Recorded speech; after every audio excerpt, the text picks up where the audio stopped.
Assalamualaikum warahmatullahi wabarakatuh. Halo teman-teman, selamat datang di Wise Film. Bagaimana kabar kalian? Semoga kalian selalu diberikan kesehatan dan dimudahkan segala urusannya. Kali ini kita akan membahas sebuah film yang akan memacu adrenalin kalian, khususnya bagi siswa-siswa yang sering dibully di sekolah. Film yang berjudul Komitmen ini menceritakan tentang seorang agen mata-mata yang menyamar sebagai siswa baru di sekolahan SMA. Namun teman-teman barunya tersebut bersikap kurang baik dan malah membuli dirinya. Hingga akhirnya ketika ada salah satu teman gadis sekelasnya yang dikurang ajari, ia pun langsung mengajar para pembuli tersebut hingga menyesal. Pokoknya film kali ini bakalan epic comeback. Tetapi sebelum kita masuk ke alur ceritanya, saya ingatkan lagi bagi saudara-saudara muslim yang belum melaksanakan sholat untuk segera melaksanakan sholat, karena kita tidak tahu kapan ajal itu datang.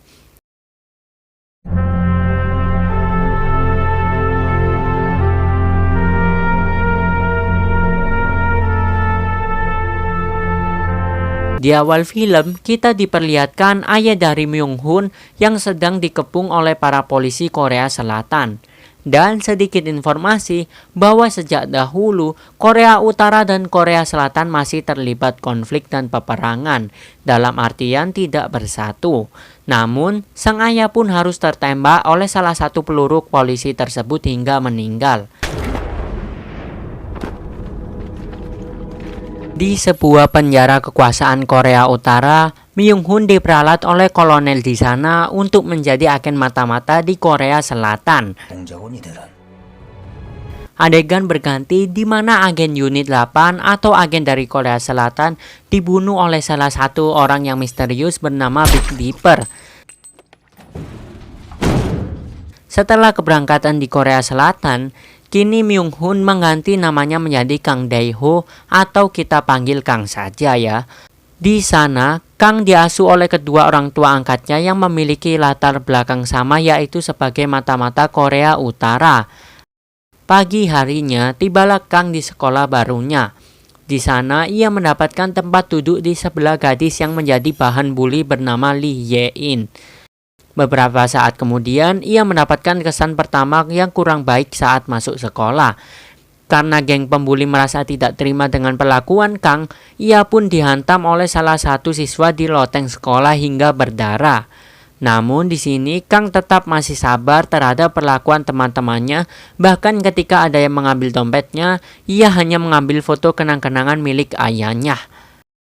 Malam harinya, Kang mendapatkan sebuah paket yang berisikan sebuah ponsel yang digunakan untuk menerima misi pertamanya, yaitu mengincar seseorang yang misterius, agen seksi 35 yang bernama Big Dipper.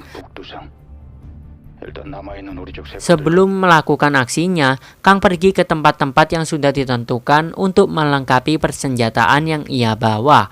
Di sana, ia diberikan sebuah kue yang berisi pistol lengkap dengan pelurunya. Setelah itu, Kang pun pergi ke sebuah apartemen untuk mencari informasi tentang Big Dipper. Di sana, Kang pun bertemu dengan pria gendut dan langsung melumpuhkannya.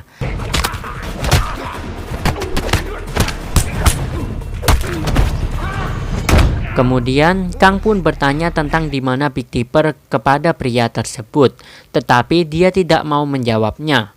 Pria tersebut malah menyerang balik Kang, yang membuatnya harus menyudahi perkelahian tersebut. Adegan berpindah di sekolah di mana kini Ye-in sedang dibully oleh teman-temannya di kelas. Kang yang melihat hal tersebut masih sabar dan membantu Ye-in untuk membersihkan sampah-sampahnya. Saat pelajaran berlangsung, Kang pun melamunkan sesuatu. Namun tiba-tiba sang guru pun melontarkan pertanyaan kepadanya. Tak diduga, Kang pun mampu menjawab semua soal dengan penjelasan yang sangat rinci dan detail.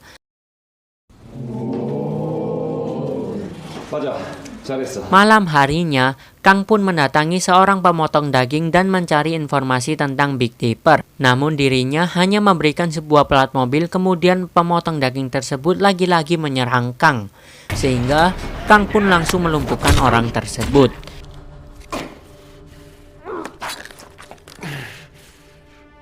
Di sebuah parkiran, Kang pun berhasil menemukan mobil Big Dipper dan ia pun langsung berusaha untuk membunuhnya.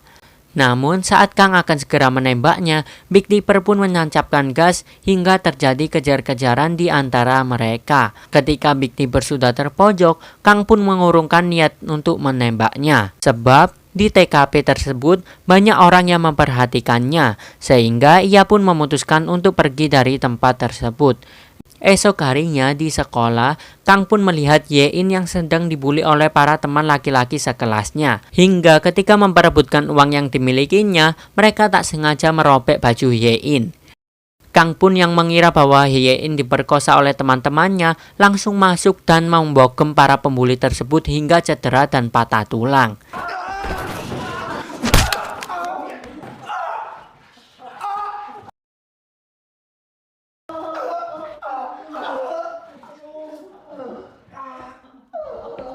Keesokan harinya, Ye-in terlihat sudah tidak bersekolah lagi. Tak lama kemudian, ada seorang guru yang tangannya selalu gatal ingin memukul murid-muridnya. Namun ketika hendak memukul Kang, tiba-tiba Kang pun langsung membuat tangan guru tersebut keseleo. Di jam istirahat, para anggota geng pembuli ingin membalas dendam perbuatan Kang kepada mereka. Namun tak diduga, Kang pun datang dan mereka semua pun gemetaran bukan main. Padahal Kang hanya menanyakan di mana Ye-in tinggal. Di saat yang bersamaan, Kang pun mendatangi kantor guru dan terlihat guru yang memiliki tangan gatal tersebut sedang menyemprotkan obat keseleo ke tangannya. Kemudian Kang pun meminta izin untuk pulang lebih awal. Karena sang guru takut dengan Kang, ia pun langsung membuatkan surat izin untuk Kang. Saat berada di kafe Ye-in bekerja, ternyata Ye-in sudah tidak bekerja di tempat itu lagi. Keesokan harinya, Ye-in pun menemui Kang dan memberikan seragam sekolahnya yang pernah ia pinjam. Dan Ye-in pun meminta tolong kepada Kang untuk menjadi kakaknya agar ia diterima kerja di tempat latihan balet. Di sana mereka berdua pun menghabiskan waktu bersama hingga ketika malam hari terlihat sebuah peta dunia.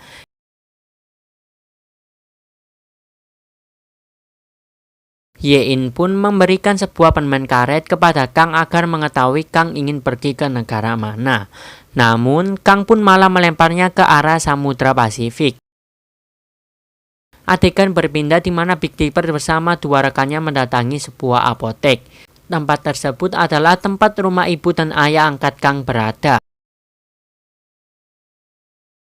Setelah berhasil masuk, Big Dipper pun langsung membunuh ibu angkat Kang dengan sebuah pistol yang dilapisi perdam. Tak cukup sampai di sini, bahkan Big Dipper pun juga membunuh ayah angkat Kang.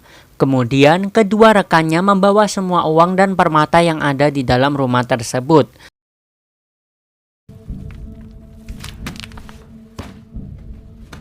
Saat Kang tiba di rumah, ia pun terkejut melihat ayah dan ibu angkatnya yang sudah meninggal. Di sisi lain, terlihat Big Dipper yang sudah menunggu Kang di sebuah ruang tamu. Rupanya, ia ingin menantang Kang berduel dengannya. Tanpa berpikir panjang, Kang yang kesal melihat kedua orang tua angkatnya dibunuh dengan sangat beringas, langsung mendatangi Big Dipper kemudian mengajaknya bertarung.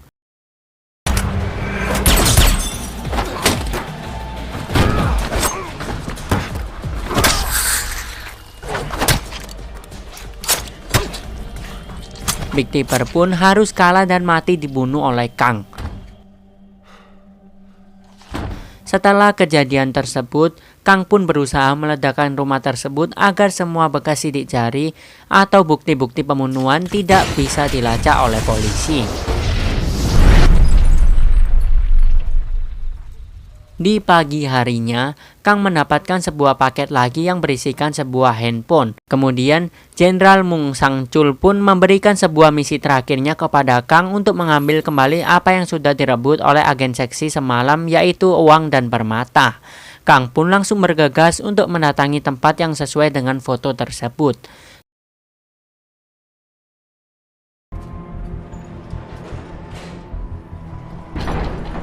Tak butuh waktu lama, Kang pun dengan berani memporak-porandakan tempat tersebut hingga semua orang di sana kocar-kacir.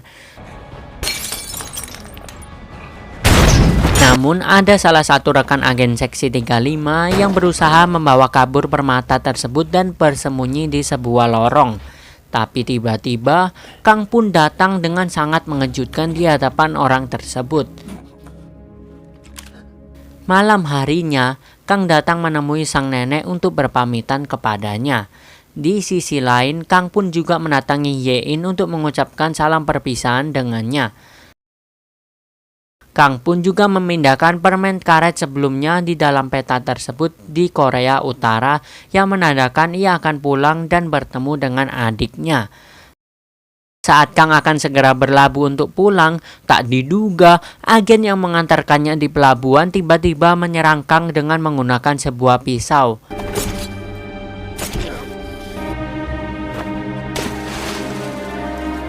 Tetapi beruntung Kang masih selamat, namun kondisi tubuhnya sangat kritis. Di sisi lain, kini para agen unit 8 mulai digerebek dan ditangkap di tempat mereka masing-masing. Bahkan sang nenek pun mulai digerebek di kedai makannya hingga mati tertembak. Di sini Kang pun harus tertati-tati berjalan hingga ia memutuskan untuk pergi ke rumah Yein. Yein pun segera menolong Kang dan merawatnya hingga benar-benar pulih. Saat Yein berada di supermarket, tiba-tiba ia tidak sengaja bertemu dengan sang polisi yang bernama Cha Jung-min. Ia memberikan kartu namanya apabila Yein sudah menemukan Kang. Karena seperti yang kita tahu saat ini, Kang sedang menjadi buron para polisi. Ketika sampai di rumah, Yein pun berusaha menutupi sepeda motor Kang guna menyamarkan dari intaian polisi. Karena saat ini berliannya berada di tangan Kang, maka Jenderal Moon Sang-chul membawa adik Kang pergi ke Korea Selatan untuk mengambil berlian tersebut. Kang pun ditelepon untuk menentukan lokasi dan waktu mereka bertemu nanti. Pagi harinya, Kang pun langsung pergi meninggalkan Yein dengan selembar kertas dan sebuah foto. Karena Yein khawatir dengan kondisi Kang yang masih kritis, ia pun menelpon kepolisian Cha Jung-min guna melindungi Kang. Di parkiran tersebut, Kang pun bertemu dengan Jenderal Moon Sang-chul untuk memberikan berliannya. Tetapi karena ada salah satu polisi yang melepaskan tembakan, situasi pun menjadi kacau, terjadi baku tembak di tempat tersebut. Alhasil, adik Kang pun berhasil diselamatkan oleh polisi dan Kang berhasil kabur dari tempat tersebut. Di waktu yang bersamaan, polisi yang membawa Yein dibekuk oleh seorang rekan dari Jenderal Moon Sang-chul. Kini Yein pun harus disandra oleh Jenderal Moon Sang-chul, sehingga tidak ada pilihan bagi Kang kecuali memberikan berlian tersebut. Setelah itu, Kang pun menguatkan tekad dan mentalnya untuk menjemput Yein. Tetapi sebelum ia masuk ke dalam gedung tersebut, Kang menelpon Cha Jung-min agar lokasinya bisa dilacak dan Kang mendapatkan pertolongan. Saat di dalam gudang tersebut, Kang pun melemparkan sebuah berlian dan berusaha menghabisi semua orang di sana.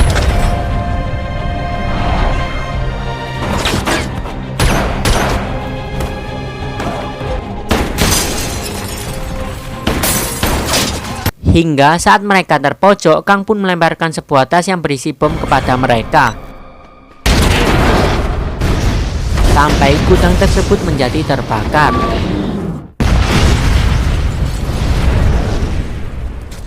Saat Kang akan keluar bersama Yein, tiba-tiba ada seorang yang masih sekarat menangkapnya.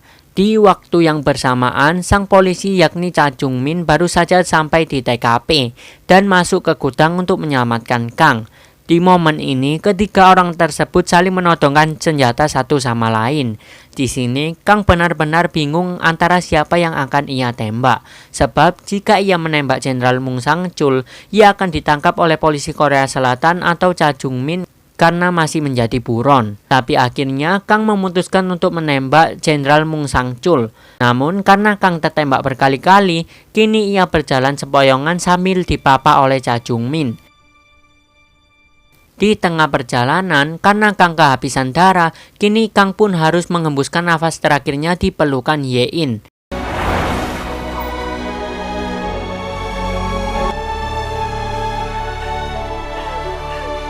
Film ditutup dengan Yein yang bertemu dengan adik Kang. Mereka berdua pun berjalan bersama dan Kang berpesan agar Yein selalu menjaga adiknya yang bernama sama yaitu Yein.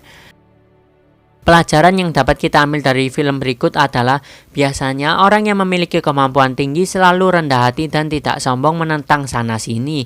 Bahkan ia akan selalu sabar dalam menghadapi masalah sebagaimana ilmu padi yang semakin berisi semakin merunduk. Dan bagi kalian yang sering dibully di sekolah, saya memiliki 2 saran yaitu belajarlah dengan rajin dan giat atau belajarlah ilmu bela diri untuk membentengi diri.